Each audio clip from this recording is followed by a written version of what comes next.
Hola, buenas tardes. Gracias a todos por venir. Antes de empezar con la ponencia, os doy un poco de trabajo. Encontraréis en la silla un plástico de estos de rasca-rasca, que es una pequeña encuesta sobre la programación cultural y demás, si tenéis un minuto para hacerla, y creo que han dejado una caja luego para ponerla. O sea, estamos agradecidos por colaborar.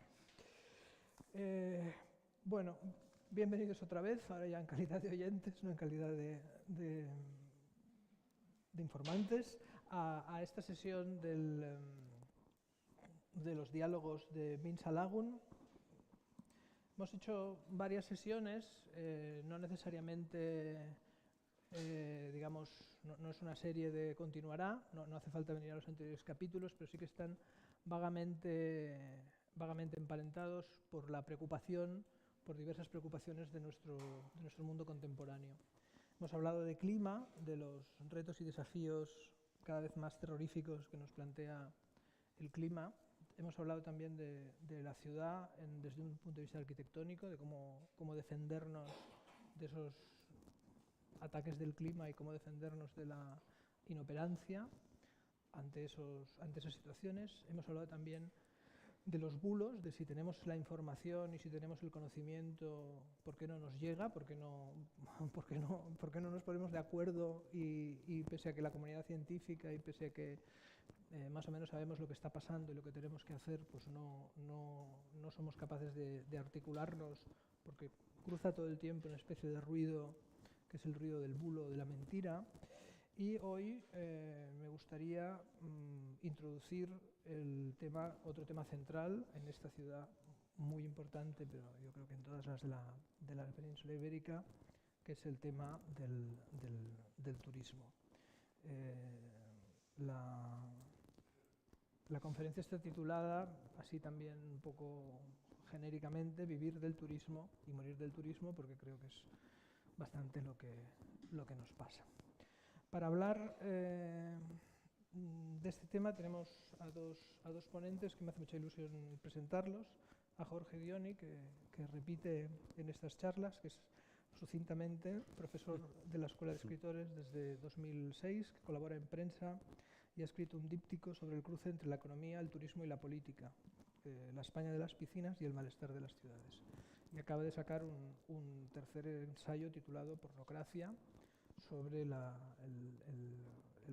por un lado el porno, pero por otro lado también esta malevolencia excitante a la hora de presentarnos las noticias, cuanto más crueles mejor, que nos rodean. Lo comento someramente, no sé si igual va de otra cosa. Y también me hace muchísima ilusión presentar a Josep María Nadal Suau, que es más joven de lo que pensaba, al que conozco y admiro mucho como crítico literario, ganador del premio Anagrama de ensayo con unos estudios sobre el tatuaje. El libro se titula Curar la piel, pero que también es autor de un ensayo sobre la devastación del turismo en Palma y la resistencia de sus ciudadanos, titulado Temporada Alta. Y aunque también estás aquí como crítico literario, una parte que me interesaba mucho para invitarte es ese libro, que es una especie de crónica sentimental y al mismo tiempo social de lo que ha pasado en Palma. No trato de meteros en una casilla, pero digamos, Jorge tiene estudios, digamos, teóricos sobre el asunto. Josep María, digamos, ha vivido en la ciudad que, digamos, es como la avanzadilla, ¿no? Sí. La superestrella del turismo. Y quería empezar contigo un poco con una pregunta, reflexión, extiéndete como quieras, ¿no? Digamos que cuando pensamos en Mallorca pensamos en playas, y en sol y en ensaimadas y en todo lo que tú quieras, pero sobre todo también pensamos en turismo. Es una suerte como de mito fundacional de la ciudad. Y me gustaría que nos contaras un poco cómo se ha vivido eso y cómo lo vivís hasta el punto de cuándo despertáis a la conciencia del boom. Es decir, si se puede hasta preguntar dónde estabas tú en un ataque preventivo de la URSS o cuando apareció el boom, ¿no? El boom del turismo. Pues bueno, hola a todo el mundo y muchas gracias por estar aquí y, bueno, y sobre todo por permitir que yo esté aquí. Me hacía mucha ilusión compartir mesa con vosotros y visitar San Sebastián, aunque, bueno, al mismo tiempo me siento un poco y encaja, vamos, enlaza muy bien con la presentación de Gonzalo, lo que diré ahora, me siento un poco como si fuese alguien que llega del mundo de Mad Max, ¿no? Para explicaros lo que hay al otro lado, ¿no? O sea, yo he atravesado el desierto en fin, y lo que os traigo no os va a gustar. Em, Porque efectivamente la mía es una sociedad que se ha visto condicionada hasta tal punto por la industria turística, y eso de industria turística es es una forma curiosa de hablar del asunto, que efectivamente ha acabado por el boom de los años 60 ha acabado por constituir nuestro mito fundacional, nuestra frontera del oeste, ¿no? Hace como año y medio, un crítico de literatura catalana, Julià Guillamón, en La Vanguardia, comentaba una novela de autora mallorquina, de Laura Ghost creo que era, pero en fin, da igual. Comentaba una novela escrita por autora mallorquina y ambientada en Mallorca. Y entonces él lanzaba un poco la provocación de decir, da la sensación de que los mallorquines escriben siempre todos la misma novela, ¿no? ¿Y cuál es esa novela? Pues es una novela sobre el impacto de la revolución que supuso el turismo en la familia de turno. Eso es verdad y es mentira al mismo tiempo, del mismo modo que es verdad y mentira al mismo tiempo que todas las pelis del oeste, que todos los westerns se parecen. En realidad no es cierto. Ahí dentro hay absolutamente de todo si uno sabe captar los matices. Pues con la narrativa escrita por mallorquines ocurre un poco lo mismo, pero es normal porque lo que ocurrió en esos años cambió para siempre la naturaleza de quienes somos, ¿no? Hasta tal punto que también me preocupa, quiero decir, como marco para una conversación que os apele a vosotros, tiene algo de muy extremo lo que ocurrió en la isla. Ahí hubo un cambio de poderes. Es verdad que pilotado o hasta cierto punto controlado por el régimen, porque hablamos de los años 60, evidentemente no ocurrió todo, fue una falsa revolución plebeya, ¿no? Que en realidad estaba más controlada de lo que pudiera parecer, pero hubo familias que quedaron, digamos, desbancadas para siempre del poder local y otras que se convirtieron en representantes de un poder que iba a ser mucho más que local, porque los mallorquines hemos sido fundamentales para construir la modernidad en varios países latinoamericanos en los últimos 30 años. Y todo nace en esos años 60 en los que, bueno, en pocos años, ya que tú decías esta pregunta de ¿dónde estaba tu familia cuando se produce el boom, ¿no? Bueno, mi abuelo, que era de un pueblo llamado Llucmayor, uno de los pocos pueblos que tenía tradición industrial en la isla. Mi abuelo, muy pocos años del boom, recibió la oferta de un vecino de comprar algunos terrenos en primera línea de la costa, a un precio de risa. Y él, con muchísimo sentido común, lo descartó porque esos terrenos eran totalmente baldíos y no servían para nada. Y no había nada que cultivar, no había nada que hacer con ellos. Solo 10 años más tarde, aquel que sí compró los terrenos se estaba haciendo rico porque estaba plantando hoteles en esos terrenos, ¿no? Y eso me recuerda a otra cosa que yo creo que tú vas a tener oportunidad de explorar y es la vinculación tan intensa que hay entre turismo, entre boom o burbuja turística y burbuja inmobiliaria, entre turismo y edificación y especulación inmobiliaria, ¿no? Pero efectivamente en Mallorca, y de momento no sigo para que vayamos abriendo juego, pero En Mallorca absolutamente todo. Es decir, una cosa que tiene el turismo es que yo creo que es la industria con una mayor voracidad que exista. Es decir, porque tú te conviertes en recurso y en materia prima. Es decir, no es la tierra, que lo es, no es el clima, que también, es que es el patrimonio, y al final son los mismos ciudadanos. A veces en Mallorca uno siente que el día menos pensado saldrá un edicto diciendo cómo tenemos que vestir para contentar a los visitantes y que la impresión que se lleven sea la correcta, ¿no? Entonces, bueno, quizás todo lo que yo vaya a decir hoy vaya a dar vueltas a la idea de no hay nada más voraz que el turismo. Esos edictos ya existieron. Bueno, pues tú ahora cuentas. Te quería preguntar, Jorge, José María señala un caso particular, un caso, digamos, vamos a llamarlo así, pionero, pero te quería preguntar si, aunque todas las ciudades son diferentes, están ubicadas en sitios diferentes, tienen conciencia de sus diferencias, si hay algunos procesos comunes, digamos, en la turistificación, no sé si es la palabra correcta, de estas ciudades, ¿no? Si hay una serie de ítems, yo qué sé, la llegada del AVE, la llegada de un barco, es decir, de barcos grandes a los puertos, la conexión, es decir, si con independencia de luego cómo se resuelva en la invasión turística en función de la colisión o del contacto que tenga con lo que se encuentra, que evidentemente es distinto, no es lo mismo una ciudad de interior que una ciudad de puerto, una ciudad con más conciencia de una cultura propia que una ciudad más menos, pero si hay algunas, si consideras que hay algunas pautas o progresos en ese camino reconocibles o relacionados con estructuras o infraestructuras. Sí, pues hola, muy buenas tardes y muchas gracias por la invitación.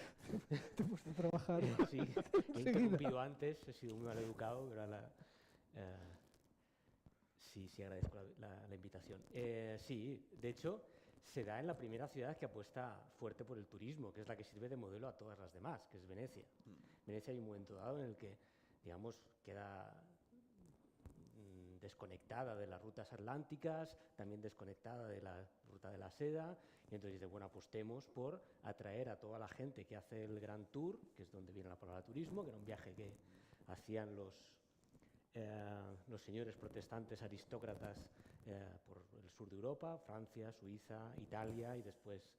Italian barrena bidaiak egiten zituzten, Portugaldik, Espainiatik, baina Veneziak apustu egin zuen ahalik eta jende gehien erakartzeko, ahalik eta egun gehien pasa zitzaten bertan, eta ahalik eta diru gehien gasta zezaten. Kasinoak ireki zituzten, antzokiak eta opera antzokiak ere bai, ireki zituzten, eta baina aldi berean postalen industria bat sortu zuen. Horiek guztiak garai hartan kuadroak ziren, baina leku guztietara bidaltzen ziren, baina jendeak azken finean gogoa izan zezan, ona etortzeko, erretratuak egiten zituzten, gaur egungo selfien pare, eta horixe izan zen, bueno, eta garai hartan droga trafikoaren eta putetxean bitartez ere erakartzen zuten. Horre guztiak garai hartan zerrak ordaintzen zituen, eta jende asko egon zela edo egoten zela ikus daiteke gaur egun. Azken finean gaurko Magalufeko turismoaren parekoa da.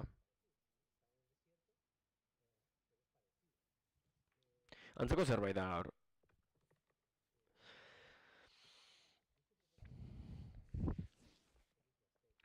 Nik beti adibidea jartzen dut, Asterixen Jainkoen bizitokia. Cesarrek dio nola hilko ditut guztiak, ezin duzu zenan egin. Orduan, zibilizazioa eramango dut haien ateetara,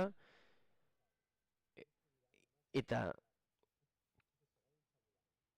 konturatzen direnean atzeratuta daudela, bat egin nahiko dute, resort bat egingo dut. Eraikin bakarra egin zen, edo egiten da historian, baina jende aradoanean, herriskan arraina erosten dute, eta armak ere bai askoz merkeago daudelako Lutezian Parisen baino. Handik 2 egunera, Asterixen herria iskako denda guztiak arraindegiak dira, eta bertakoak ezin dute erosi.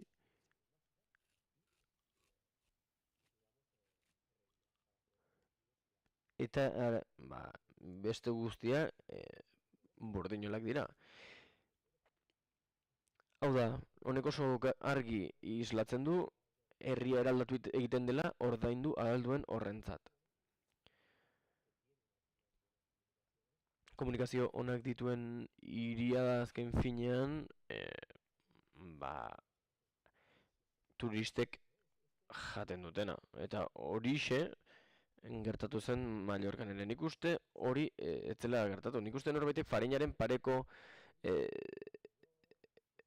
liburu bat idatzi behar duela, baina Riurekin, Barcelorekin eta barrekin. Nik uste badagoela zerbait idatzia,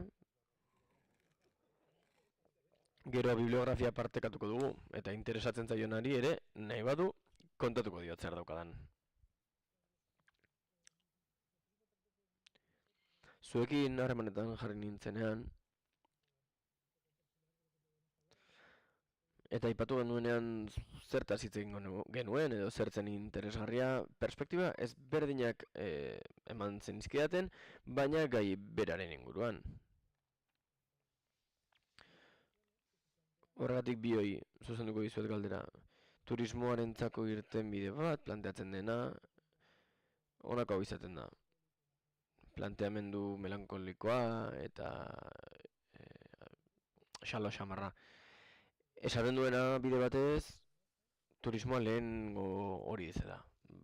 Hilabete batzuetarako etortzen zen jende pixka bat, eta ez gehiagizko jende hau guztia kalitate bajoko turismoa eta bar. Eta ikuspegi horrek planteatzen duen irtenbideetako bat da turismoaren iritsiera murriztea eta kalitatezko turismoa lehenestea. Horretaz ari zen Jorge hasieran. Eta nire galdera honako hau da, zer iritzi duzue ikuspegi honen inguruan, eta uste duzue badagoela klase trampa bat?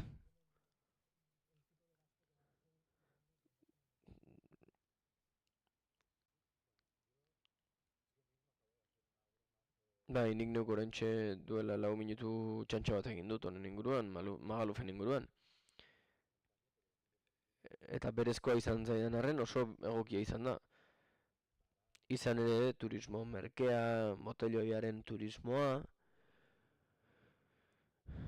Mallorcak eskaintzen duenaren zati bat da.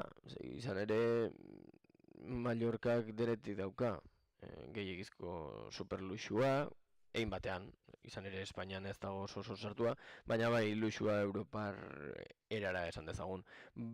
Horrez gain, turismo merkea ere eskaintzen du. Eta batetik parre egin izan digute, baina aldi berean horrexi egotzi izan zaio errua, esan izan da ingelesak datorrela, frantsesak eta mozkortu egiten direla. Dena den, luxuzko turismoak ere arazo handana ekartzen du, eta agian arazo handiagoak ere bai. Dena den, guztiak sortzen du arazo ugari eta arazo handiak gainera. Gero, Jorgeri entzuneko diot, interes handia sortuko didalako, faktore elitista uste dut oso garrantzitsua dela perspektiba honetan, eta horregatik interes handia daukat Jorge Nitok zer esango duen honen inguruan. Turismo merkea ongizate estatuaren konkista bat izan zen. Baliteke honen naiz izatea gazteak mozkortzera etortzea, baina horrek esan nahi du duela 50 urte lehen aldiz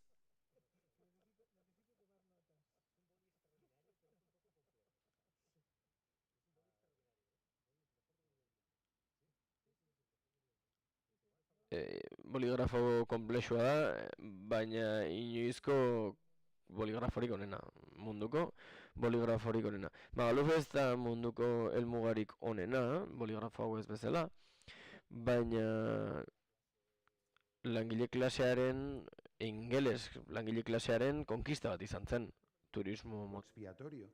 En Mallorca desde hace una década hay una obsesión por el concepto del turismo de calidad y todo intento de resolver la crisis que provoca un cierto modelo de turismo se resuelve siempre buscando otros modelos de turismo. A nadie se le ocurre romper la baraja del turismo, no, simplemente es ver qué otras variaciones de lo mismo podemos plantear. Y esas otras variaciones siempre tienen que ver con traer a menos gente que gaste mucho más, ¿no? Por eso plantea dificultades de muchos tipos o, en fin, o situaciones desagradables de muchos tipos, empezando por el precio por lo que implica para el precio de la vivienda. Y luego implica también la instrumentalización de un montón de elementos de la vida social. Estoy pensando, por ejemplo, en la cultura. El último soniquete es el del turismo cultural. El actual gobierno habla mucho de fomentar el turismo cultural. Y de hecho ya han ido apareciendo iniciativas como festivales literarios asociados con empresas hoteleras, etc. Bueno, eso tiene una parte amable o que cuesta desechar, porque eso implica que nos visita, estoy pensando en el caso de los festivales literarios, ¿no? Eso implica que nos visita gente que a uno le apetece que lo visiten, escritores, etc. Todo tiene un aspecto muy, muy positivo, pero en realidad es una instrumentalización del concepto de cultura que, de algún modo, y si eso es posible, digámoslo metafóricamente, acaba por ser gentrificada la cultura y también acaba por ser banalizada y convertida en postal. Yo sé que esto suena un poco a... Bueno, es decir, que entiendo que puede sonar un poco genérico o un poco a, no sé, a declaración muy abstracta, pero eso tiene consecuencias reales en cómo se piensa en una sociedad, en cómo se escribe en una sociedad, en cómo se tejen los contactos culturales entre quienes vivimos ahí y quienes están fuera. Entonces, es un poco un callejón sin salida. O sea, mi sensación es que, por ejemplo, Mallorca es un lugar que está esperando el momento en que finalmente descarrile. Eso puede ocurrir dentro de 5 años o puede ocurrir dentro de 60. Yo no digo que vaya a ocurrir mañana, pero en todo caso vamos a seguir estando dando vueltas. Bitartean, gauza berari bueltaka ibiliko gara, kontuak gehiago emanez arte eta Detroit bilakatu arte, hau da, turismoaren Detroit. Baina herri turismotik turismo elitistara pasatzea nire ustez ez da konponbide bat, eta gainera Europako gizartearen nolakotasunaren bira bat da eta arriskutsua erabat. Azken hau hartuko dut, horri egingo diot tira. Eta esango nuke ez dela gauza bera itsasontziak egitea edo itsasontziak jasotzea. Gizakioi gustatzen zaigu gauza izatea, gauzak egitea. Eta ez da gauza bera gauza bat egitea edo besteok guk gustuko izan beharra. Bestearen gustuko izan nahi duzunean, bestearen begirada zeure buruan txertatzen duzu, feminismoak erakutsi zigun moduan. Eta beste gustu ematen saiatzen gara etengabe. Hori gizartean ikus daiteke? Izan ere, era honetan, etortzen direnentzat eginak gaude.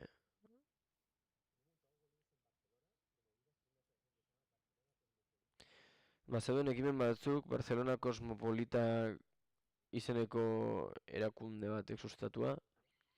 Eta esaten zuten, Bartzelonarrek ondo jantzi beharra zutela etortzen zirenen gustukoak izateko.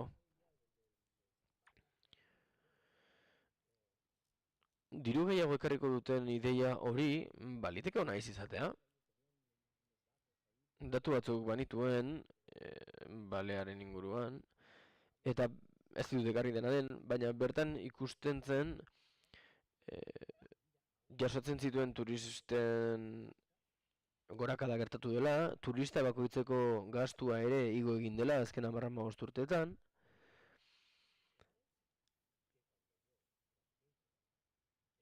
Baina, ni gaztean nintzenean, txikia beti izan bai naiz,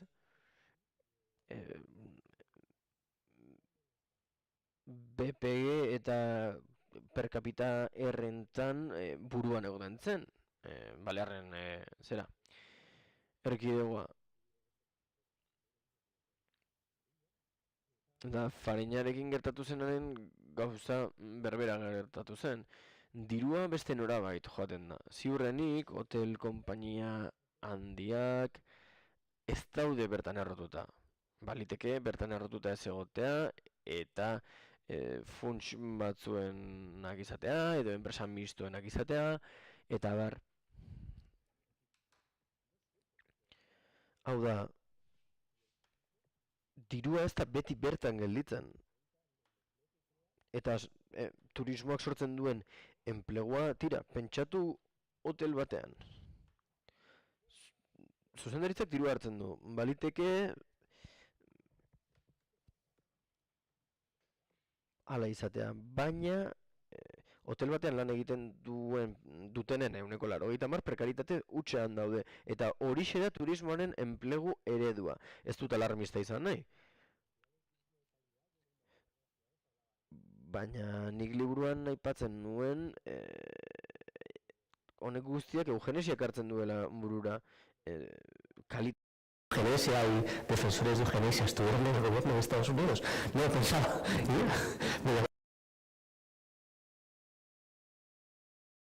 Piensa que todo está lleno. Claro, el proyecto de la modernidad era más mundo para más personas. Y eso quiere decir que está lleno todo. Está lleno las calles, pero están llenas las urnas de gente que va a votar.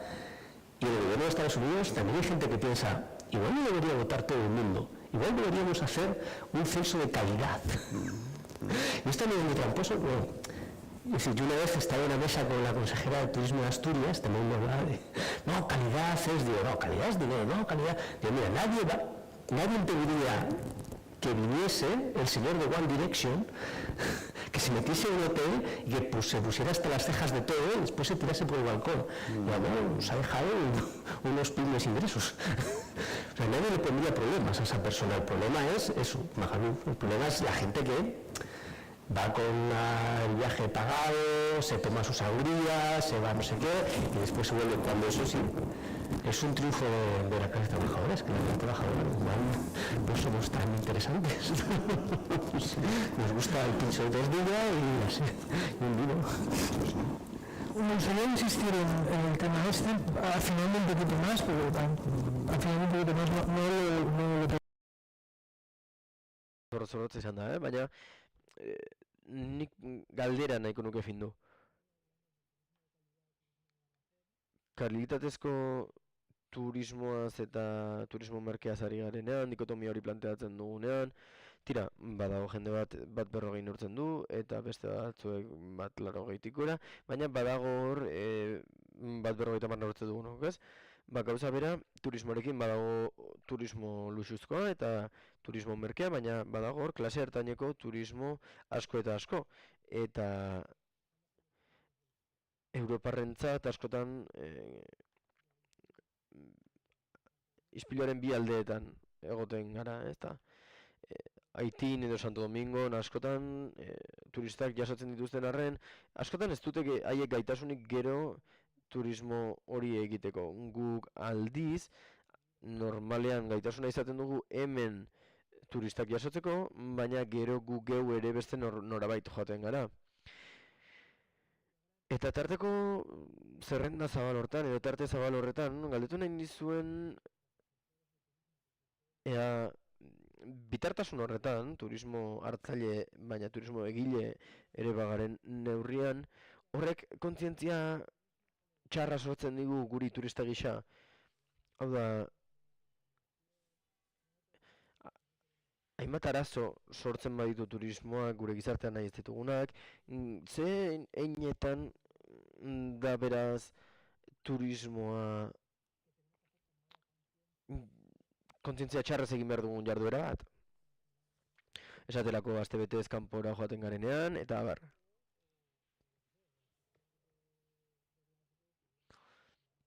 Edo Glasgowtik noizbait norbait astebetez etortzen badin bada. Ze puntutaraino dauka zentzua errudun sentitzeak. Izan ere, klase ertainari askotan gertatzen zaio.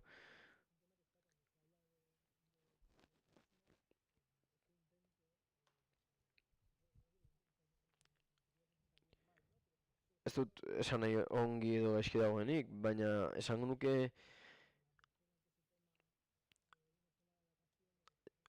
astebeteko oporrak hartzen dituen norbaiten karbono aztarna buruan daukagula, eta aldiz ez dugu pentsatzen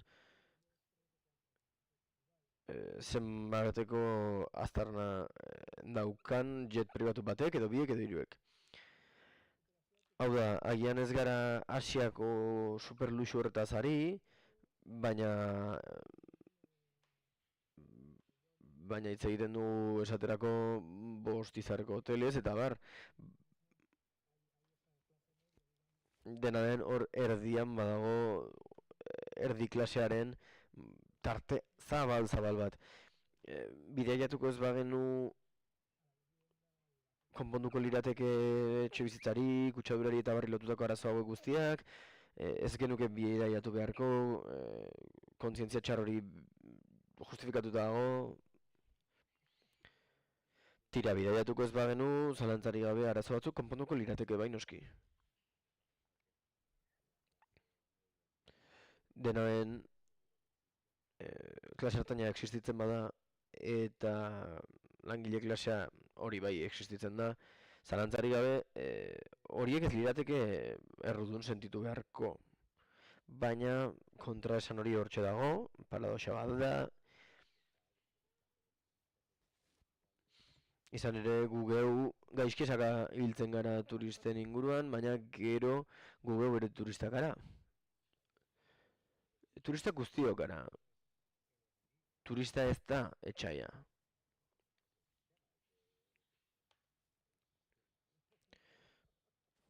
Eta hau sistemak berak ekartzen du.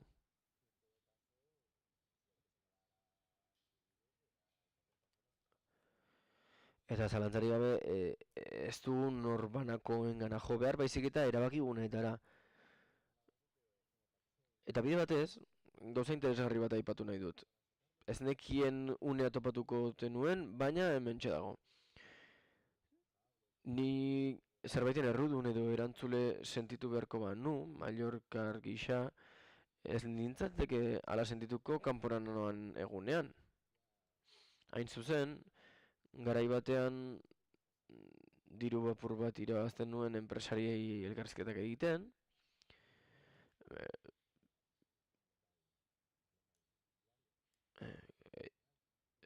Espainia osoko egunkari bateko Balearretako bertsiorako. Eta oso arrotza zitzaidan mundua, baina gauza asko ikasi nuen. Ikasi nuen industria turistikoaz hitz egitea gauza askoz hitz egitea dela. Esaterako teknologiaz,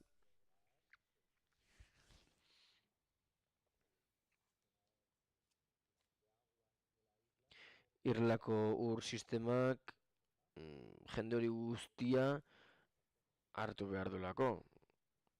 Gauza asko ari da kudeatzen Mallorcaren mailako helmuga turistiko bat.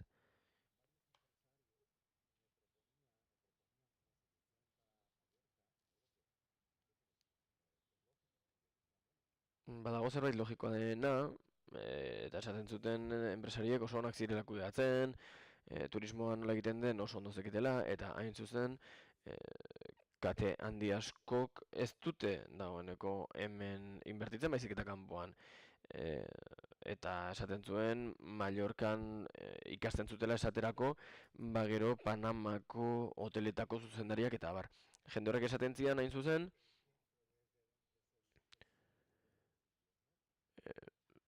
bertan ikasten edo gidatzen zela geroko turismoaren edo beste kanpoko turismoaren zuzendaritza guztia.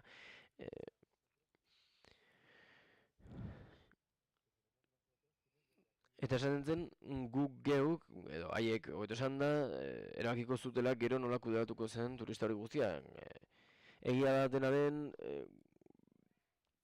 guk bidaiatzeari edo guztiok bidaiatzeari utziko bagenio, ekosistemak eskertuko lukeela. Baina zalantzarik gabe ardura goragoko lekuetara egotzi behar dugu.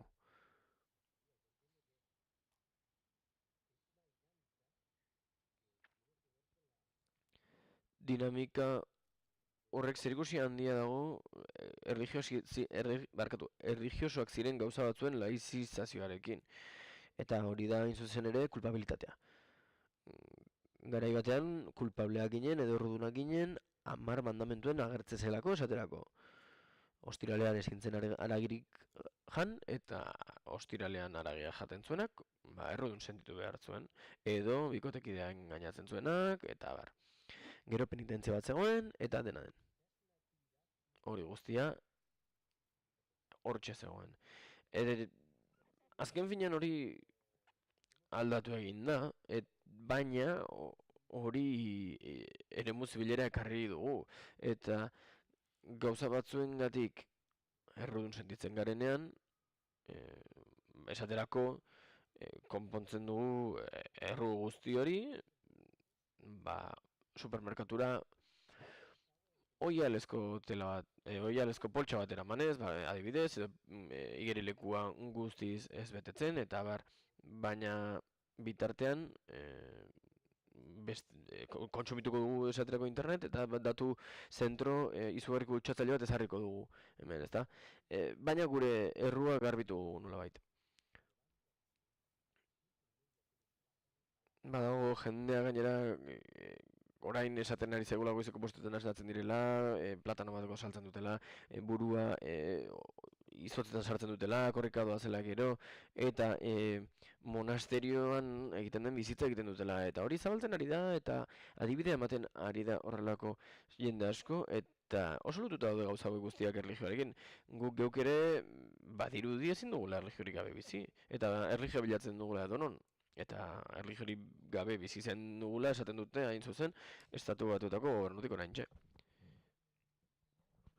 Bidaia dendetan, irakarkietan, ikusten ditugu esatelako, sekulako nartza, itsasu urdina, area zuria eta uda.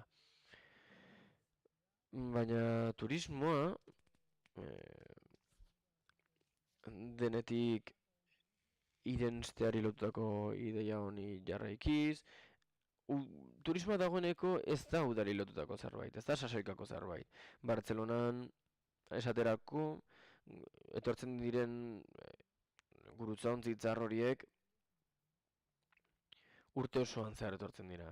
Baina iaia publizitate spot bat egiten diete gurutzaontziko bidaiariei, eta eskaintzen diete iaia etxe bat eros dezaketela, espekulatzeko, 3 hilabete bizitzeko, eta baina lehen etxe hori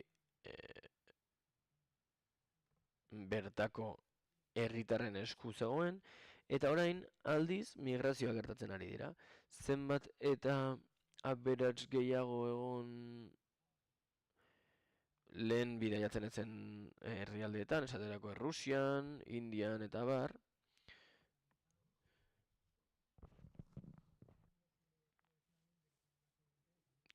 Eta herrialde horiekin alderatuta, esaterako Europan herritarrak pobretzen ari dinez, badago botere bat etxe bizitzak erosten dituena hiri handietan edo hiri turistikoetan eta bertakoak kanporatzen dituena. Hori gertatzen da Madrilen, Bartzelonan, eta hori ez da nire balio judizio bat. Hori gertatzen ari da eta azken finean horren alde egiten du botereak, gobernuak, oposizioak eta bar. Bertako merkataritza desagertzen ari da, eta badago jende asko, pisua erosten duena, baina hilabete bat edo bi bakarrik ematen dituena bertan. Turismoarekin oso lotuta dago, eta oso lotuta dago turismoa udari lotuta ez egotearekin. Turismoaren arazoa beraz dagoeneko egiturazkoa da, bertako jendea kanporatzen ari baita. Europako herrialdeetako hirietako zentroetatik kanporatzen ari da jendea. diru askoko jendea kanpotarra etortzen da, pisu bat erosten du eta jendea kanporatzen du. Hori jorratuko zuen nolabait era sentimentalean, era egiturazkoan, nahi duzuen moduan.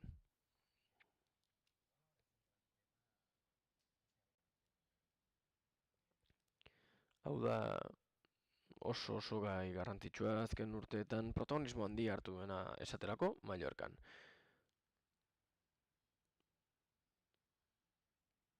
Nik ez dut Donostiako egoera xe ezagutzen, baina nik uste horrelako zerbait gertatzen dela hemen.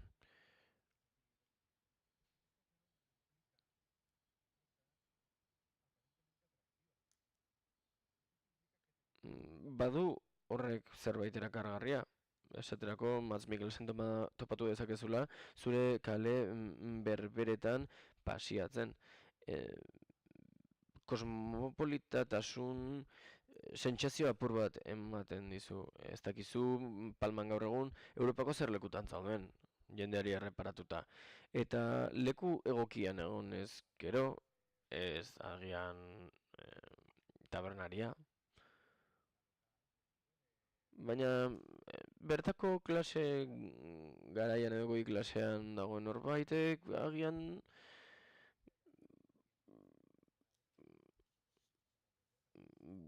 bizilagun ere kargarriak jasoko ditu batean, kanpotarrak, aberatsak.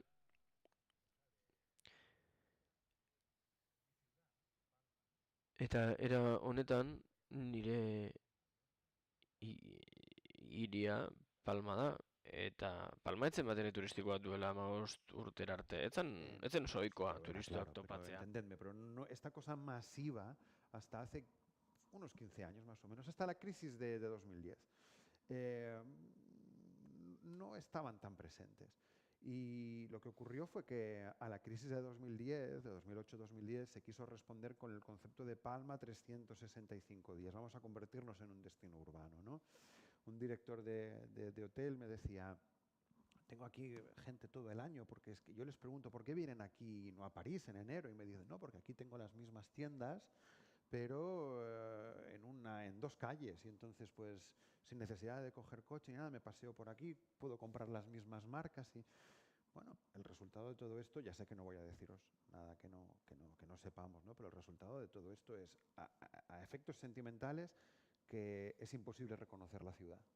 Las ciudades tienen como naturaleza el cambio y no se trata de pensar que han de tener los mismos bares toda la vida, ¿no?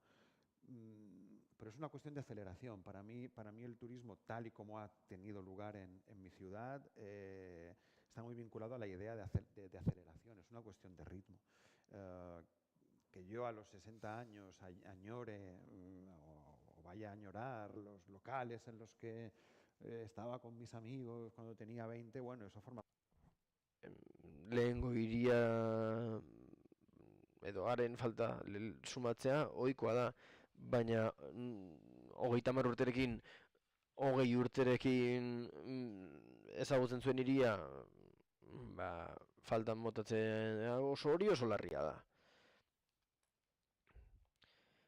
Eta horrek badauka gainera beste ondorio bat, oso praktikoa eta oso eztabaidagarria, eta prezioa da horixe. Zure bizilagun jator erakargarri eta aberats horiek soldata oso altuak dituztenean, noski, ostiko batez botako zaituzte hiritik prezioen bitartez. Ez dakit esan dudan, zuk esan ez duzun zerbait, baina horrelako ohar sorta batean, hauxe bururatu zait.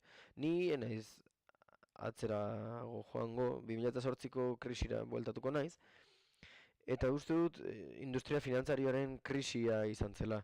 70ko hamarkada esaterako ekoizpen industria iritsi zen gailurrera. Eta industria finantzarioak aldiz 2008ko krisian ikusi zuen. Hor nolabait koagulazio bat gertatu zen.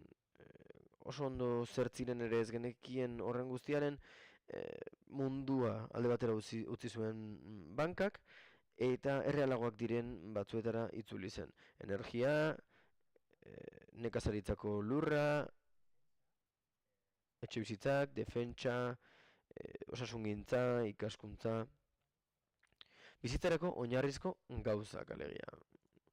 Gizakion bizitzaren ezinbesteko gauzak. Holakorik gabe ezin zara bizi, eta horregatik behar dena ordainduko diazu, horixe da logika. Eta beste mugarri bat ere badago, pandemiarena. Denok konfinatu behar izan genuenean, oso fenomeno demokratikoa bizi genuen. Guztiok konturatu ginen, non bizi ginen, zer gobernuan neukan,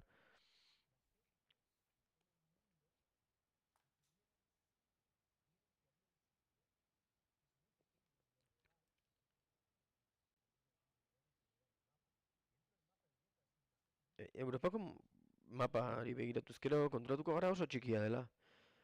Eta munduan leku paregabea bat da. Gobernu egonkorrak ditu, lege egonkorrak, txanpon egonkorra, eta herritarrentzako segurtasuna sekulakoa. Hirian edo kalean ez zaizu ezer gertatzen. Eta Europaren hegoaldean, hori guztiak gertatzeaz gain, ondo bizi gara, eguzkia dago, eta oso ondo jaten da. Eta zoriontasuna da nagusi. Jendea kalean zoriontsu da, eta hori guztia gertatzen da.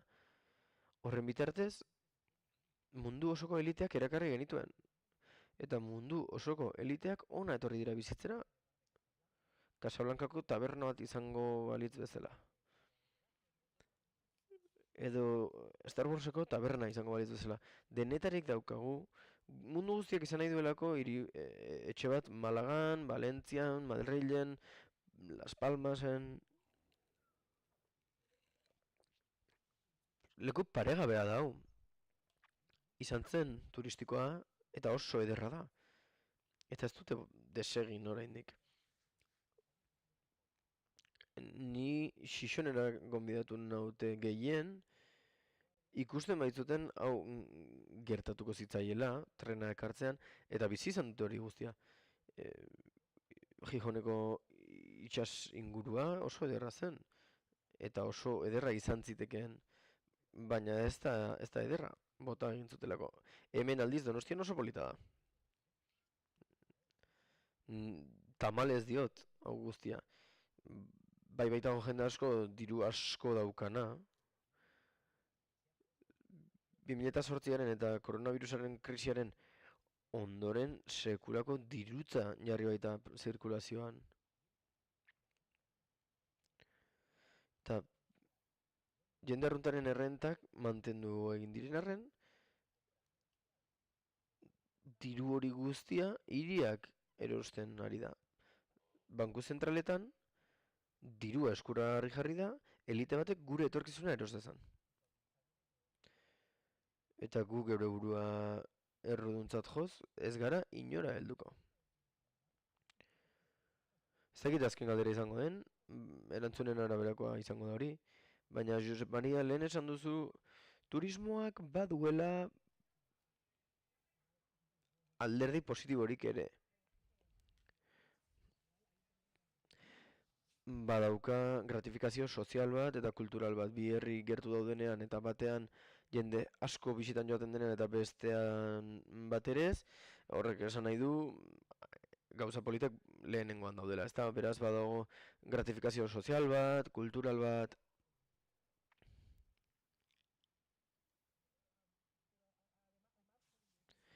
Baina gratifikazio hori guztiak bazterrutzita,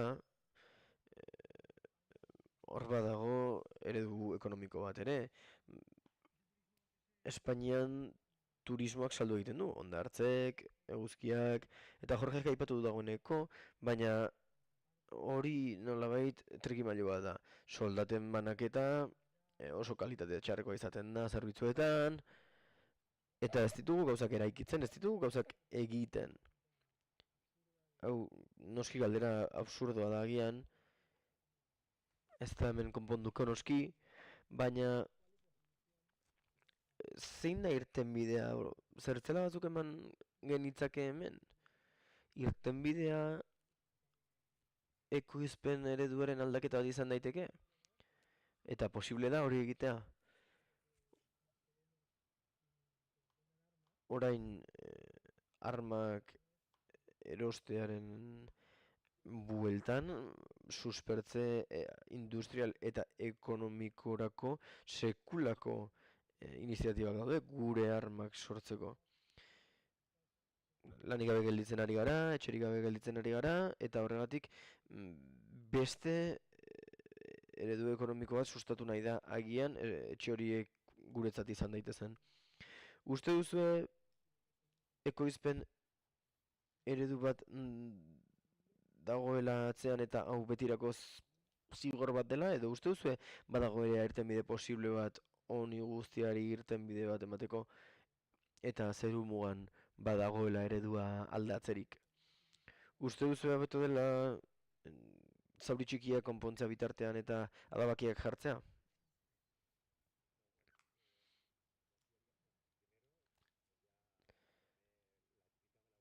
Ez dira, lehenik eta behin adabakia edo bendan nik jarriko dut.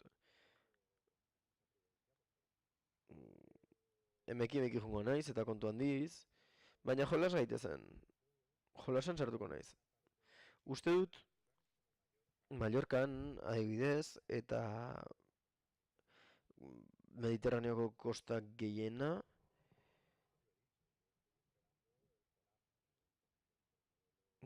behera etorriko dela. Behera etorriko da nik uste, esaterako Mallorcaren eredua. Ez dakit nola izango den, ekologismoak 70ko hamarkadatik planteatzen baitzuen gainbehera etorriko zela. Eta oraindik ez da gertatu, edo tira guretzat behintzat ez da gertatu. Badirudi jendeak Mad Maxen pareko zerbait behar duela onartzeko. Nik espero dut gainbehera etorriko dela barkatu. Izan ere, Alacanten edo Mallorcan eredu hori aldatzea, Malagan, oso zaila izango litzatekeela eta sekulako adostasuna beharko litzatekeela, sekulako ambizio kolektiboa eta niretzat ezinezkoa da hori irudikatzea.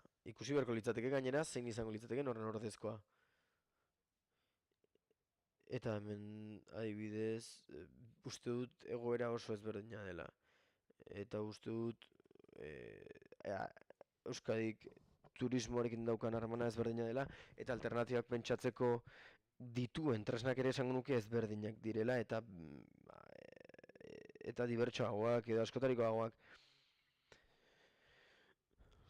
Ni eszeptikoa naiz dena den,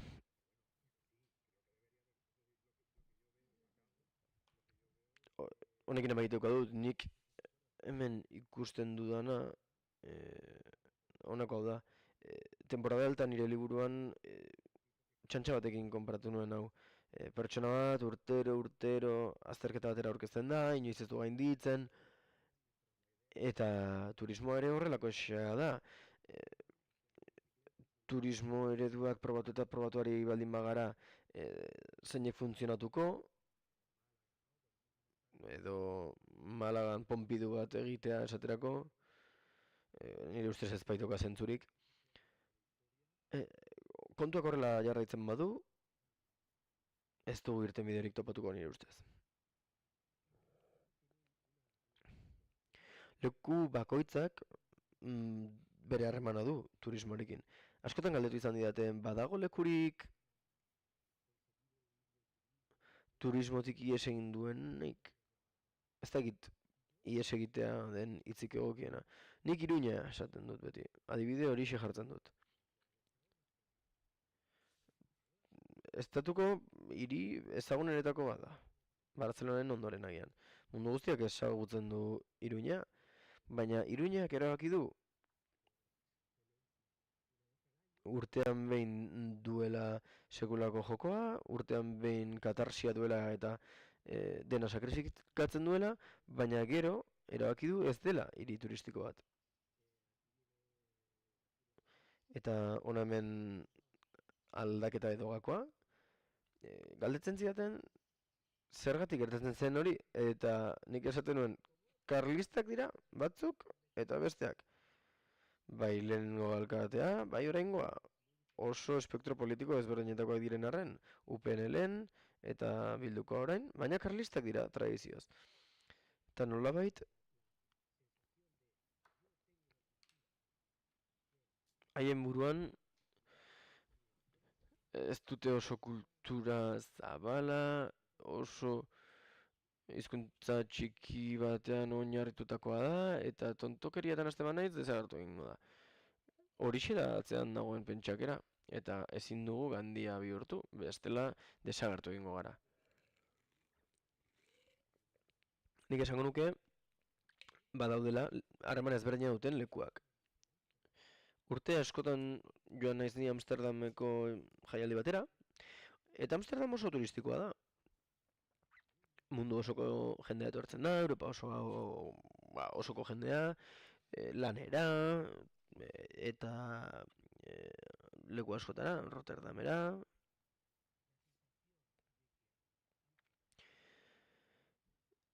Baina sentsazioa Amsterdamen ez dela neerlandera hitz egiten.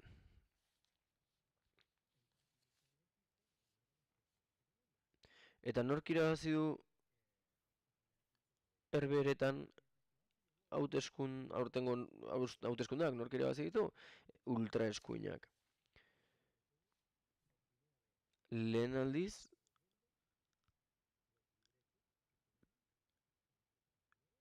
ikusi ditudan operetako liburuxkak neerlandera zeuden lehen aldiz.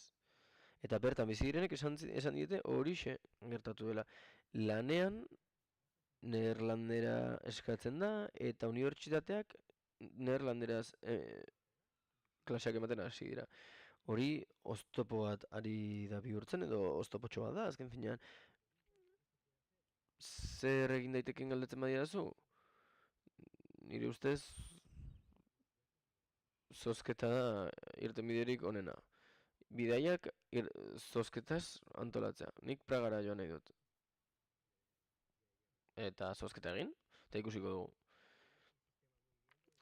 Ez dut uste sistema egokiena denik, baina sistema ekitatiboak behar ditugu.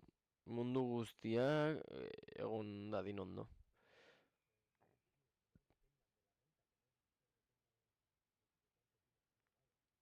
Eta helburua da errenta ez izatea baldintzatzailea. Errentaren arabera ez dezazun izan zerbait eskura edo ez. Txalo egin aurretik dena den entzulei eman nahi diegu hitza. Eta lehenik Libe Otegiri eman nahi diot hitza. Mugikortasun turismo eta lurralde antolakuntzako departamentuko zuzendari nagusia da.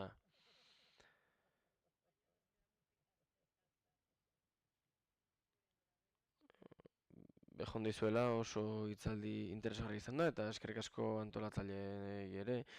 Sekulako izan da zuen elkarrizketaren maila. Nik ez dakit zer galdetu egia esan. Galdera ugari etorri zaizkit burura zuei entzutean. Eta agian batzuk konpartituko ditut zuekin. Erantzuna aldi zuen ikusteko.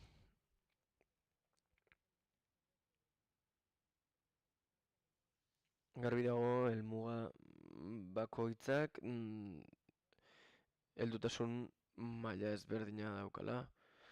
Ez da gauza bera Gipuzkoa, oraintxe hasi gara gure turismoa ustiatzen edo Mallorca. Besten hankasartzetatik ikas daiteke, hori da nire galderetako bat. Beste hausnarketatxo bat. Denak botako ditut eta gero zuek ikusi zer egin horiekin.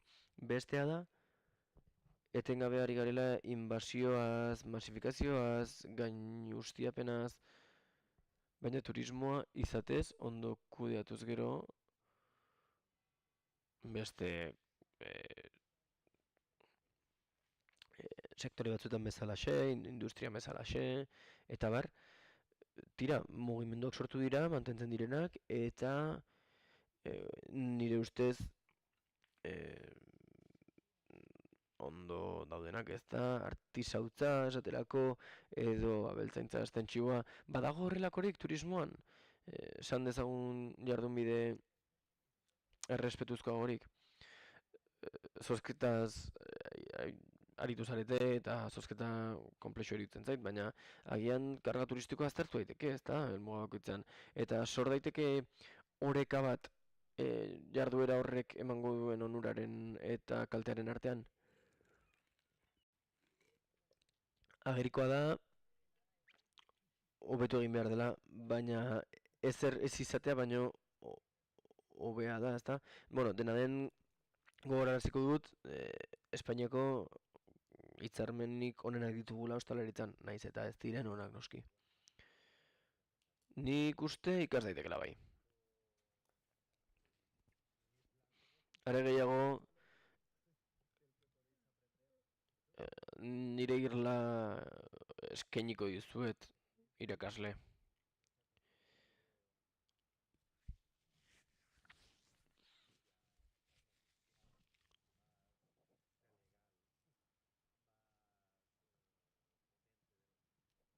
Turismoa azken 30 urteetako legezko industria handienetakoa da, eta noski ez da desastreetan bakarrik oinarritu. Mallorcako boom turistikora itzulita, 60ko hamarkadan sekulako hotelak eraiki ziren, eta turismoa eta hirigintza ulertzeko modu jakin baten oinarria ezarri zen. Oso garbi gelditu da erratu zela eredu hori. Baina belaunaldi askok esperientzia ugari bizi izan zituzten, esaterako Gaztelako herri batean bizi ezin zirenak. Noski guztia txarra izan balitz, ez litzateke hain erresa izango, hain beste zabaltzea.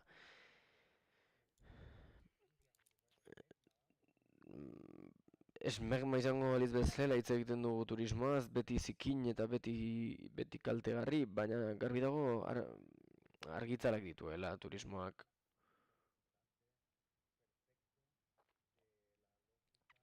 Esango nuke turismoa dela gure garaiaren logikaren erakusgarririk onena. Hau da, oso industria kontrola ezina da, edo bertatik kontrolatzeko oso zaila. Uste dut Jorgek ere aipatu duela behin baino gehiagotan, atea ireki, oso zaila da atea ez irekitzea, nola itxiko dugu lurraldea turismoarentzat. Baina egia da oso zaila da, bertatik oso zaila dela, erabakitzea teori zenbat ireki eta zenbat ez. Batez ere bertatik erabakitzea. Izan ere sekulako gosea duen industria bada.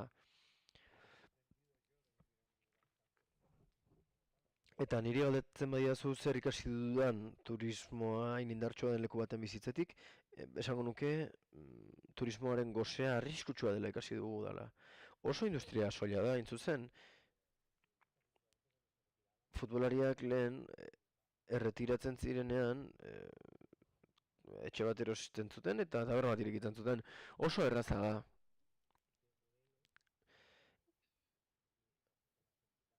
Bestelako eredu bat sortzea aldiz, askoz konplexuagoa da, eta epe luzekoa da gainera.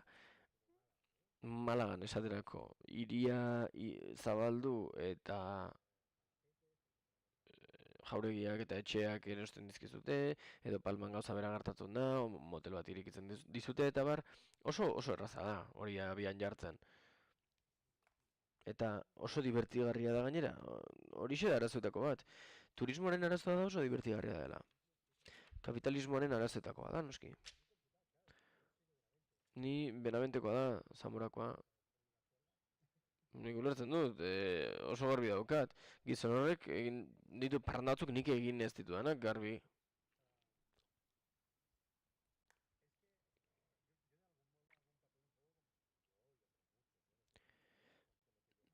Nik eta beste askok pentsatzen dugu gure hiriaren kronika egiten dugula.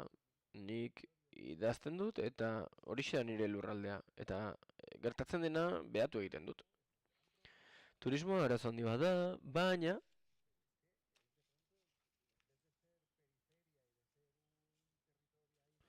periferia izatetik eta urrun dagoen leku bat izatetik parrandaren erdigune bihurtzera pasatu gara.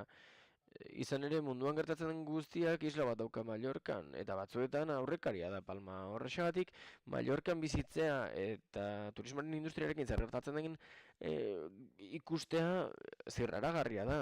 Erdigunean bai gaude, hurakanaren begian gaude. Baina noski hurakana suntsitzailea da.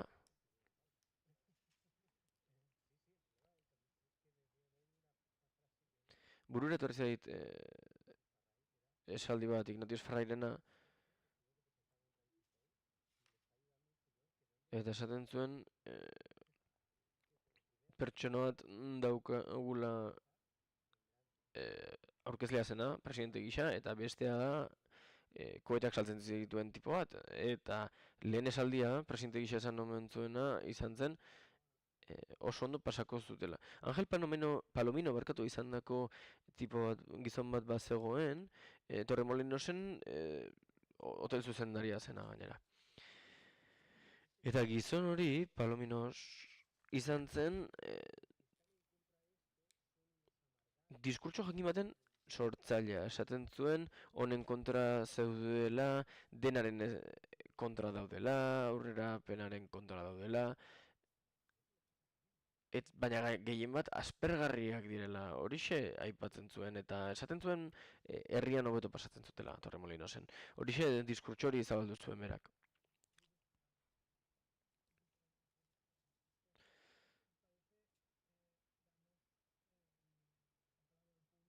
Eskerrik asko Lide eta eskerrik asko zuei erantzunengatik. Entzulei emango diogu orain hitza, eta nahi duzuen aipatu dezakezue orain esan dugun guztiaz.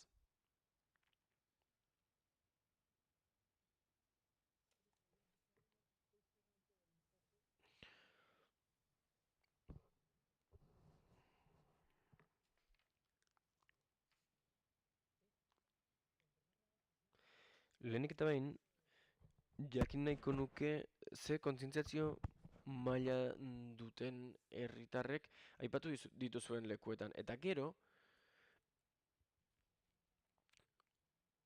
une batean kulpabilitate sentimendua hitz egin dugu, guk daukagunaren inguruan. Eta uste dut, kulpabilitatea baino gehiago koherentzia izan beharko genukela, koherentzia pertsonal apur bat. Hala jutzen zaizue?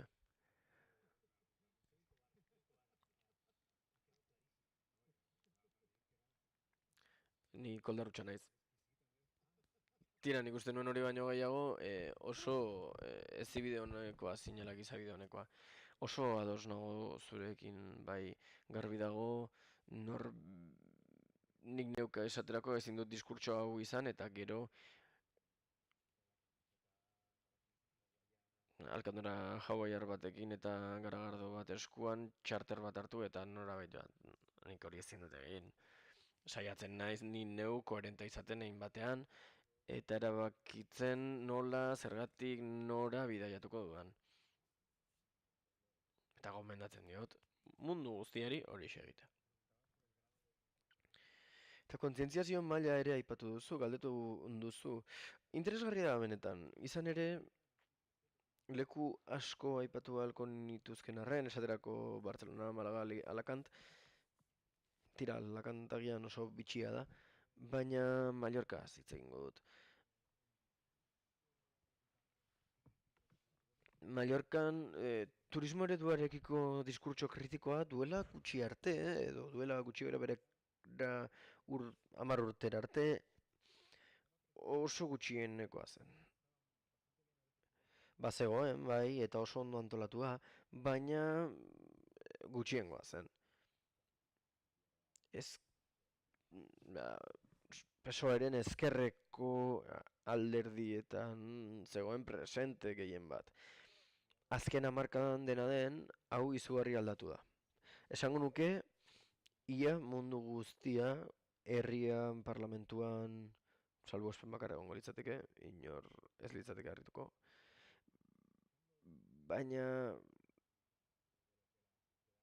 gizartearen tarte txiki bat kenduta, onartu du gizarteak ereduak arazo bat duela. bakoitzak indar gehiago edo gutxiago emango dio arazoari, batzuk izutuago daude eta beste batzuk ez, baina badago beldur apur bat. Eta klase auzira itzuliko gara. Askotan badirudi arazoa kezkagarria zaiola erdi mailako klase bati, duela 20 urteren klase ertainaz hitz egitean zuen zentzuan. Hau da, lanpostu bat duen jendea, ondare txiki bat duen familia bat, nire familia izan zitekeen, esaterako, badaki zertaz ari naizen. Eta uste dut horiek kontzientzia handiagoa hartzen ari direla, langileagoak diren perrofilak baino. Eta zergatik agian norbera eroso dagoenean, pentsatzen duelako iturria itxi behar dugula dagoeneko.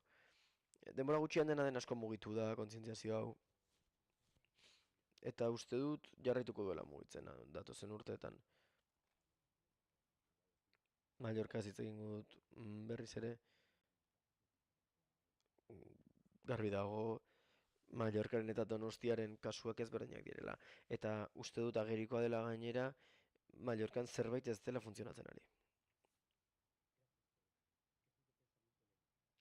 Ni poliki pentsatzen dut, eta horregatik zuk hitza hartzea oso erabilgarria da niretzat.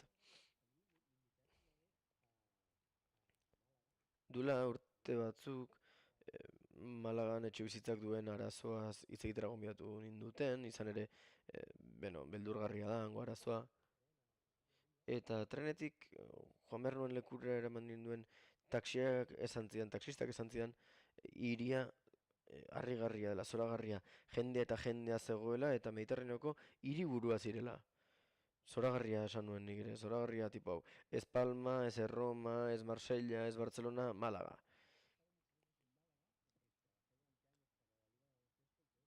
Nik Malagan egon izan naiz askotan, eta Malagak Andaluziako hiri zatarra izatearen konplexua zuen. Gero Cádiz, Sevilla kapitala zen, Córdoba, Granada horiek ziren hiri politak, eta Malaga barkatu aldiz itxusia zen. Azken urteotan jendean Malagan gelditzea, autoestima bulkada edo pizgarria handia zen tipo honentzat, gizon honentzat. Eta hortik errentagarritasuna ateratzen dio jendeak. Espainia, Jose Luis Arresek nahi izan zuen bezala, Espainia etxejabeen herrialdea da, eta ondare transmisioaren eta aurrezkiaren sistemarik behinena etxe bizitza da. Entzuten dugun bakoitzean, etxe bizitza igo egiten dela beldurgarria iruditu altzaigu, eta bar, pentsatu behar dugu, milioika pertsona daudela, haien ondareak gero eta gehiago balio duena. Eta horregatik oso egitura konplexua dugu eskuartean. Oso zaila artikulatzen, eta horrexegatik ez da etxe bizitzaren eltxeitua hausten Espainian. Nik esango dut koherentzia ere gai erlijioso baten laizizazio bat dela. Ni koherentziaren aurka nago zentzu horretan. Uste dut erlijioso dela zeharo. Nik neuk onartzen dudan lege batekiko koherentzia eta bar oso ondo iruditzen zait, baina nik beste batzuentzat uzten dut. Posible da arrazo izatea, ni jesuitekin ikasi nuela, Jesusena nahi dia.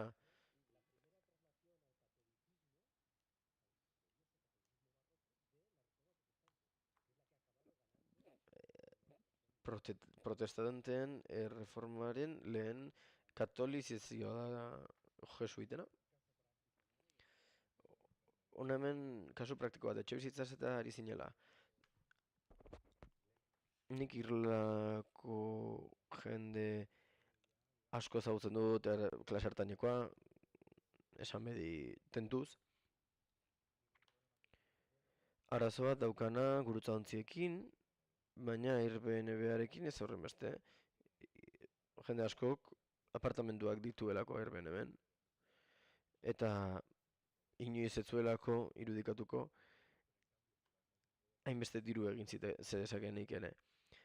Aldiz, Palmako erdigunera joan eta dendariari galdetzen badiogu, ziurrenik dendariek pentsatuko dute gurutzaontziek ekarritako hori guztiak beharrezkoak direla. La Fabrika Turistas izeneko liburu bat badago, eta hor azaltzen da nola pasatu zen Kataluniako burgesia industriatik turismora. Oso argi azaltzen du, eta Christian Seguraren beste liburu batek dio fabrikak itxi zuela, baina lurzorua geurea zela, nolabait esateko, eta lurzoruekin gauzak esan daiteke. Goitisolok señais de identidaden esaten du Espainiak lurzorua besterik ez zuela eta horregatik zela pobrea. Minutu batzuk badauzkagu oraindik, beraz beste galderarik badago, altxatu eskua eta astindu apur bat, ez baitut ikusten.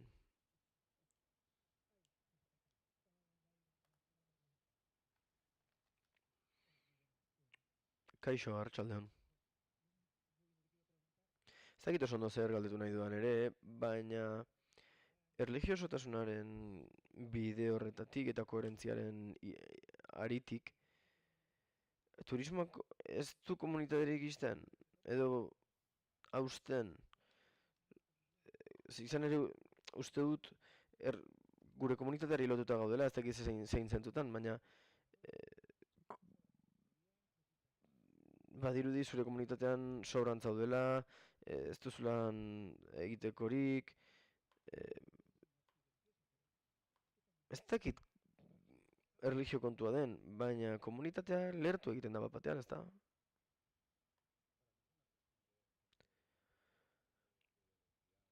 Nik uste dut barkatu abiadura kontua dela. Nik ez diot bildurrik aldaketari, nik uste aldaketa saietxezina dela.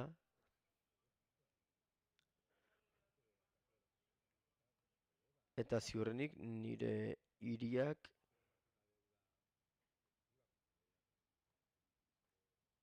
badu zor bat turismoarekin. Dena den arrazoia apur bat ere badaukazu. Nik nire hiriko jende askorekin esan dut, edo aipatu dut, badugula erdigunearen inguruko pertzepzio jakin bat. Ni auzo zoragarri batean bizi naiz, zatarra da, baina zoragarria da. Izan ere gustuko dudan dagoen nasketa, behar ditudan zerbitzu guztiak 50 metroan ditut, eta baina ni erdiguneko nintzen, eta erdiguneak ekonomikoki baztertu egin nau, baina gainera komunitateari edo kulturari dagokionez ere bota egin nau. Ni bertaratzen naizenean, handagoena ez dakit ederra den edo ez, baina garbi dago ez dagoela niretzat pentsatuta. Nik ez daukatan zereginik.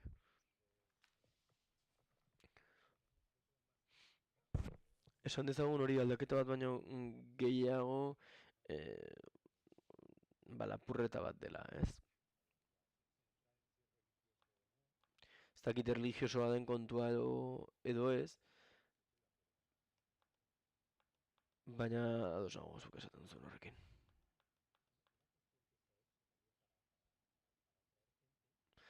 Jendea erakartzeko beste gauzat ere egin da.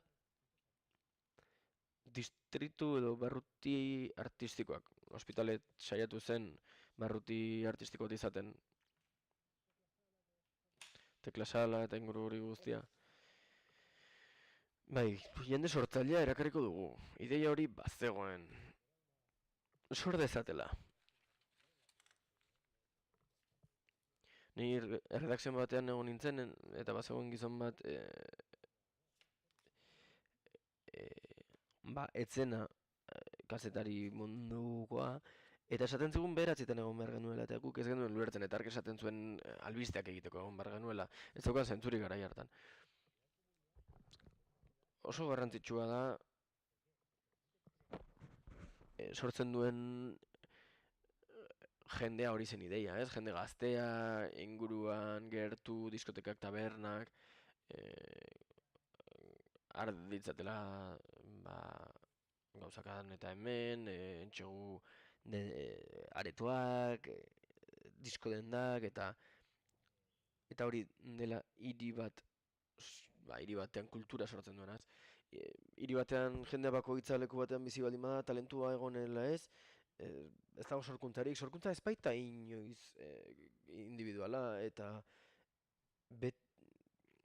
sorkuntza beti da kolektiboa eta komunitarioa. Eta zuk esan duzun beste horrekin, ni galdutako komunitateak sortzen duen nostalgiak kezkatzen hauela. Komunitatea hausten da, bai, oso batean, eta berriz artikulatu ezinean. Komunitateak haustea ez dago gaizki, hautsi behar dira tarteka. Hautsi behar dira bestela denak Troiako, El Palmar de Troian bukatzen dugu. Hau esan da. Eta ni gustatuko litzaidake Palman hasi izan, noski Zamoran hasi izan bai nintzen. Baina egonetzen komunitate baten nostalgiak kezkatzen nau. Cuéntame aquellos maravillosos años, eta horrelako telesailaik horixe ustiatzen dute. Ze polita zen guztia, familiak egonkorrak zirenean, semeek eta alabek obeditu egiten zutenean, jana beti zegoenean, familia arruntak zeuenean, oporretara joaten zirenean, eta bai, baina film bat da. Jendea etzen oporretara joaten. Maila hori etzen existitzen. Eta hori frogatu daiteke. Oporretara oso jende gutxi joaten zen. Oso gutxiengoa zen, eta Asturiasera joaten ziren, pentsa. Atzerako begirada horrek kezkatzen nau. Txileko politologo batekin hitz egin nuen behin, eta esan zidan Txileko Cuéntameren bertsioak asko zuritu duela diktadura esaterako, eta horrek zer pentsatu eman zidan. Dena den, komunitate ideia mailarik oinarrizkoenean zera da, leku berean, une berean dauden pertsonen multzoa. Eta komunitate ideologikoak indartzeko espazioak bazeuela lana zegoen, oso gertu geneukan lana, esaterako. Eta uste dut, larria dela egozte bat dagoelako, ez? Jendea egozten ari dira, oso, hau da, lantokiak urrun daude, garestiagoa dara joatea, zailagoa da dendetara heltzea, beraz, espazioaren lapurreta bat dago, baina benetan egoztea gehiago gustatzen zait. Nolabait erratza pasatzen ari dira eta bultzatzen ari zaizkigu. Ez dut uste kontzeptua erlijiosoa denik, Greziako agoretan ere komunitatea zeuden. Espazio komun hori da, nik uste ustutzen ari dina, ez da? Bai, ni bat natorrera bat, eta badirudi ni mundu guztiarekin ados nagoela, baina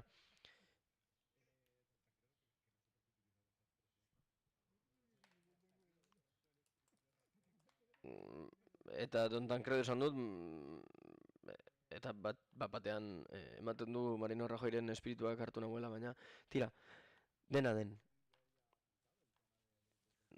Nik idatzian neukan nostalgiaren arriskua hona etorri aurretik ere, uste dut prozesu hori azeleratu dela, eta kolonialista esatea gogorra da, baina badirudi badagoela kanpoko indar bat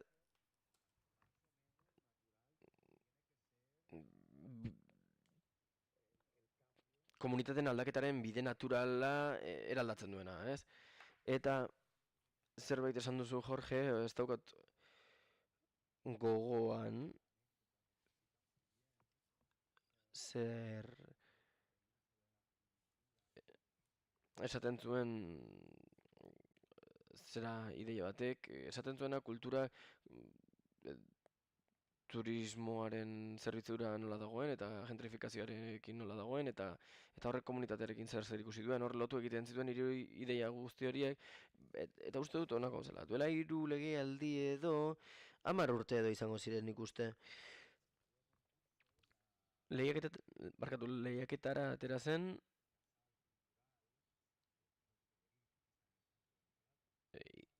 Palmako kultur elkarte bateko edo kultur espazio bateko zuzendaritza. Udalarena da jabetza eta lehiaketara atera zen kudeaketa.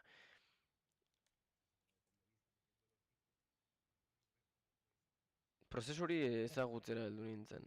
Eta bazen proiektu bat ere gustuko genituen pertsona batzuek aurkeztu zutena eta oso interesgarria iruditu zitzaidan. Inteligentea zen proiektua. Eta haiek proiektu bat egin zuten merkatu eta Palmako auzo guztiak aztertu zituzten, auzo bakoitzeko hezkuntza maila, zeuden kultur zerbitzuak eta erdiguneko espazio kultural hori deszentralizatu egin nahi zuten eta nolabait hango kultur ekitaldiak auzoetara eraman nahi zituzten. Auzoetako haurrak eta inguratu nahi zituzten eta nolabait proiektuak bazeukan hiri batek izan behar duenaren zentzua eta hiriko politika komunitatea sortzearen zerbitzura jarri behar dela dioen ideia hori ere txertatuta zeukan.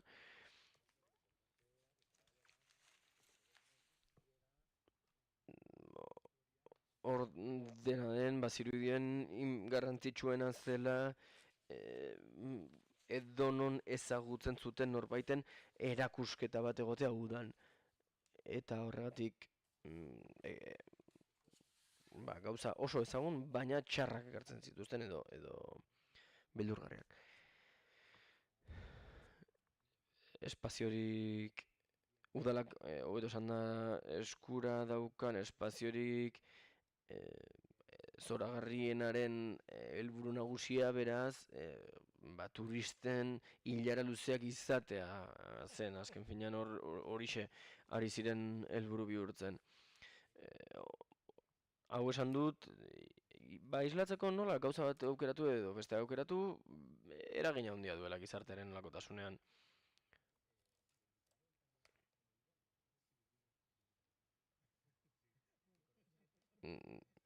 Beste nonbaitera ere gomidatu ninduten, agian liburuak idatzi behar ditugu honen inguruan.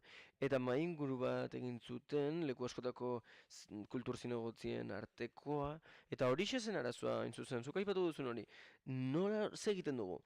Aurrekontua eta dirua bideratzen dugu, bideratuko dugu beto esan da, urte osorako ekitaldietarako herritarrentzat, edo jendea erakartzeko ekitaldi handi bat edo bi antolatuko ditugu. Denek zioten horixe eskatzen zutela alkatetatik. Guztiek esperientzia horixe zeukaten edo tentsio horixe aipatzen zuten. Madrilen esaterako kirol aurrekontuaren 15% oinarriko kirolerako da eta beste guztia horrelako kontuak antolatzeko.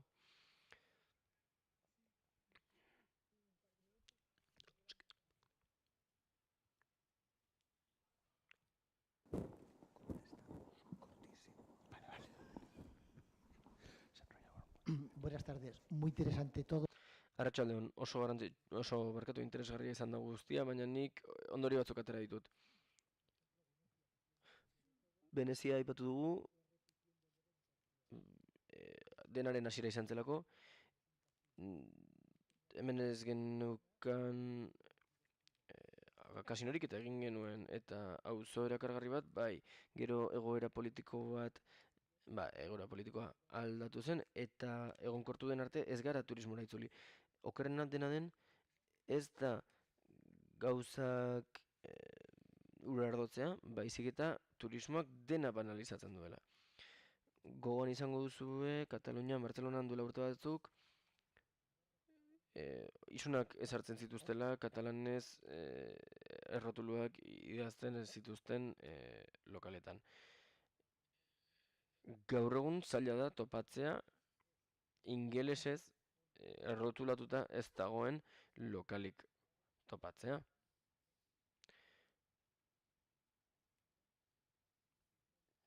Deigarria da, zalantzarik gabe.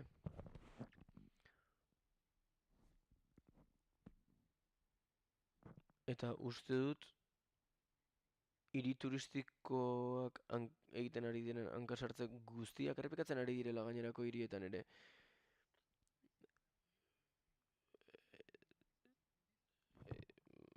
Bilbok erabaki zuen, Palmak adinako jauregia nahi zuela eta Guggenheim antolatu zuen. 100.000 turista erakartzen dituzte erakusketek, baina ez dira oso balio artistiko handikoa, eta Bartzelona hori bihurtu da. Museoak dituen hiri bat, beste erakargarri bat izango balira bezala, ezta, museo horiek. Bartzelonan orentxe bertan, hilarak sekulakoak dira. Guztirako daude hilarak, janarrunta daukaten tabernak, eta hilarak. Leku eskasa da agian, merkea, baina baliteke interneten nonbait agertu izana, eta kito. Graziako pasealekuan 100 pertsona ikusten dira, Batlio etxea ikusteko zain dagoen jendez beteta. Eta adibidetxoa, ni Bartzelonan bizi naiz, Bartzelonan pisu bat daukat, Palautik minutu batera, eta 10 etxebizitza ditu eraikinak. 1880koa, eta saldu diren azken 3 etxebizitzak, erosi dituzte suediar batzuek, alemaniar batzuek, eta Errumaniako epaile batzuen semeak. Palauko, aldamenean. Horra egozte horren adibide bat. Suediarrak pandemiatik ez dira etorri, alemaniarra inoiz ez da etorri, eta Errumaniako epaileen semeak oraintxe ari da obra bukatzen. Oso irudi ona da, esperientziako berbera daukat nik ere Bartzelonan. Ez dakit zerbait gaineratu nahi duzuen, itxiera gisa, ez, nik gauza bera aipatuko dut. Garbi dago turismoak ez diola existitzeari utziko epe laburrean behintzat, eta kudeatu egin behar da, argi eta garbi erabakiak hartu behar dira. Baina berriz azpimarratuko dut, lotuta dagoela daukan gozea. Nik uste hitz hori gogoratzen nahi duela, gozea daukala. Nik aipatu duzuenaren aldetik, herberetan bete behar bat ezarri dela. Pixu bat erosten baduzu, bertan bitzi behar duzu. Guztiak bertan bizi gara. Hau da, arazoa da Europa bat sortu behar dugula nola edo ala, eta agian hori ona da, baina hori ezarri beharra dago agian. Ez dakit Suedian egontzaren inoiz, apirilean, otsailean edo, hobe da otsailean Bartzelona egotea zalantzarik ez.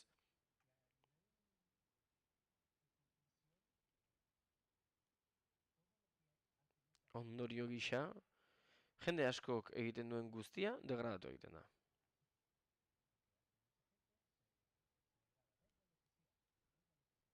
Berdin dio zertaz ari garen. Berdin dio. Bidaiatzea edo zulo batean ipurdikoak jasotzea, berdin dio. Jende askok egiten duena demokratikoa da, herrikoi bihurtzen da, baina degradatu egiten da. Hondartza esaterako, demokraziaren... La democracia se empezó a cuestionar en cuanto los parques de atracciones empezó a ver, sáltate la cola si pagas. Eta, barkatu, hondartzak eta atrakzio parkeak, jolas parkeak, demokraziaren eredugarriak dira. Eta dena degradatzen hasi zen, esaterako, jolas parkeetan hilara azkara jartzen hasi zirenean. Oso ondo zoragarria izan da, oso interesgarria izan da hemendik entzutea, oso interesgarria izan da zuei entzutea, eta orain txalo egin dezakegu. Eskerrik asko.